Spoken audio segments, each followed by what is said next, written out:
जिला गरियाबंद है, ब्लॉक फिंगेश्वर पड़ता है और जिस प्रकार से ब्लॉक फिंगेश्वर के अंतर्गत में कृषि सेवा सरकारी मर्यादित बेलटुकरी है और वहाँ का जो जिस प्रकार से किया गया है। और सबसे पहले तो मैं ये बताना चाहूँगी कि बेलटुकरी के जो प्रबंधक हैं उनके द्वारा कहा जाता है कि हम पत्रकार हैं और पत्रकार होने के नाते आपको जो करना है कर लीजिए। और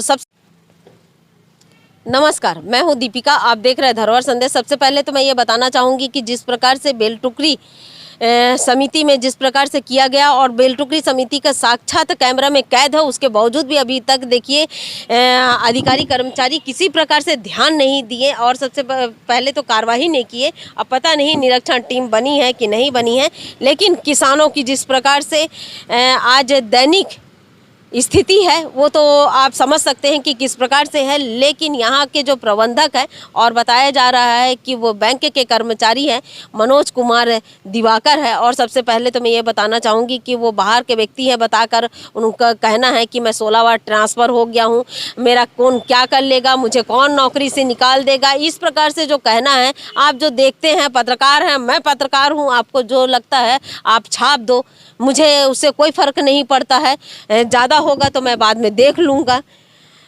इस प्रकार से कहा गया है क्योंकि उनको जानकारी दिया गया था कि किसानों से 100 कट्टे में 3 से 5 कट्टा एक्स्ट्रा लिया जा रहा है। तो ये साक्षात खुलेआम भ्रष्टाचार किया जा रहा है, नमी के नाम से लिया जा रहा है। सबसे पहले तो मैं ये बताना चाहूँगी कि नमी अगर 28 जनवरी को अगर नमी बता रहे हैं, 19% नमी बता रहा है, तो ये बताओ सूक्ति कब आता है? अभी फरवरी, अब 2 दिन के बाद में फरवरी लग जाएगा, लेकिन यहाँ पे सूक्ति बताते हैं कि हमारे पास में सूक्ति हो गया। 15 नवंबर को हम खरीदे हैं और 15 नवंबर को खरीदने के बाद में हमारा आज फरवरी लग चुका है। इस प्रकार से बताते हैं, फरवरी लग गया, मार्च लग गया, सूक्ति हो गया है, इस प्रकार से जो कहा जाता है। तो ये सूक्ति कहाँ से आया ये बताइए कि जब 28 जनवरी को 19% सूक्ति है तो ये किस प्रकार से है? तो सबसे पहले तो मैं ये बताना चाहूँगी कि वहाँ पे जिस प्रकार से 3 से 5 कट्टा लिया गया, ये पहला मामला है। दूसरा मामला हो गया कि वहाँ पर किसानों के द्वारा बताया जा रहा है 9,000 रुपये उनके अकाउंट से कटता है, लेकिन उनको 3,000 का खाद दिया जाता है। ये दूसरा मामला हो गया। तीसरा मामला ये है कि वो हुंडी नहीं लगाते हैं और बिना हुंडी के पलटी कर देते हैं, यानी कि किसान जो बाहर से लाया हुआ, अपने घर से आया हुआ रहता है, किसान हो या फिर आप व्यापारी हो, वो बोरी जो है ये किया जा रहा है। ये प्रबंधक मनोज कुमार दिवाकर द्वारा किया जा रहा है और किसानों द्वारा बताया गया है, जिसमें किसान है धर्मलाल साहू से 2 कट्टा लिया गया, गौकरण साहू से 3 कट्टा लिया गया, रूप कुमार से 5 कट्टा लिए गए, यादराम से 4 कट्टा लिया गया है। इस प्रकार से 28 जनवरी के दिन पहले से लेते आ रहे हैं, लेकिन 28 जनवरी के दिन की बात है, उनके द्वारा जिस प्रकार से भ्रष्टाचार किया है कि ऐसे प्रबंधकों पर कार्रवाई के साथ साथ उनके सर्विस बुक में भी लिखना चाहिए।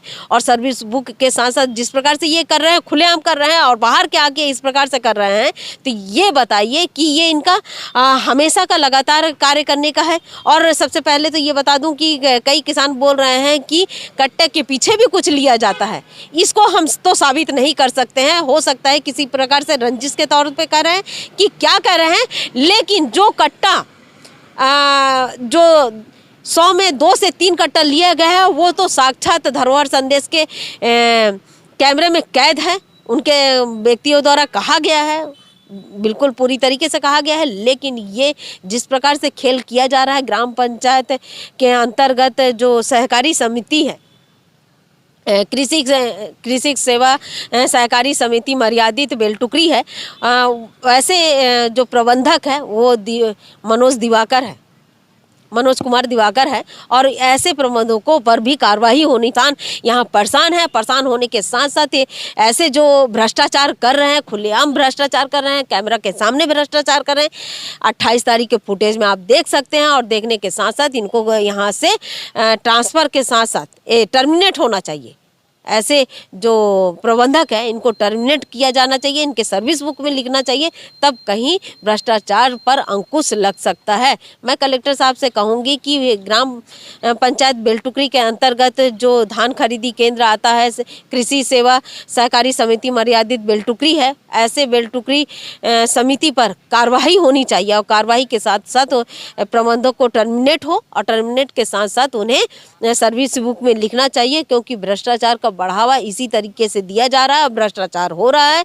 और मैं कहूँगी कि अध्यक्ष महोदय ये बताइए, आप यहाँ वहाँ पर रहते हैं, अध्यक्ष होते हैं और आप भी उस पर संलिप्त हैं, बिना आपके निर्देश के, बिना आपके जानकारी के, बिना इस पे नहीं हो सकता है। ऐसे अध्यक्ष के ऊपर भी कार्रवाई होनी चाहिए, क्योंकि अध्यक्ष जो है पारदर्शिता के लिए बैठाया गया है कि सही ढंग से किसान द्वारा खरीदी किया जाए, किसानों को संरक्षण दिया जाए, किसानों को जिस प्रकार से खरीदी किया जा रहा है उन पर सुविधा दिया जाए, लेकिन सुविधा की जगह उनका शोषण किया जा रहा है। तो ये बताइए अध्यक्ष जी, आप ही उसी के गांव के हैं, उसके बावजूद भी आपकी सरकार है, उसके बावजूद आपकी सरकार होने के बाद भी आपके के द्वारा इस प्रकार से किया जा रहा है। तो ये बताइए अब हम इसे क्या कह सकते हैं, जब आपके हाथ में सब कुछ होने के बावजूद भी आप इस प्रकार से देख रहे हैं, कर रहे हैं, तो आप पर भी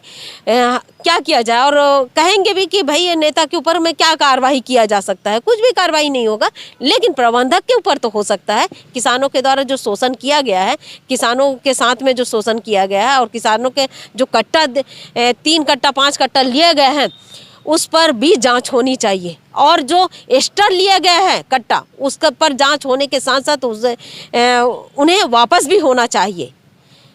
मैं हूं दीपिका, आप देख रहे हैं धरोहर संदेश।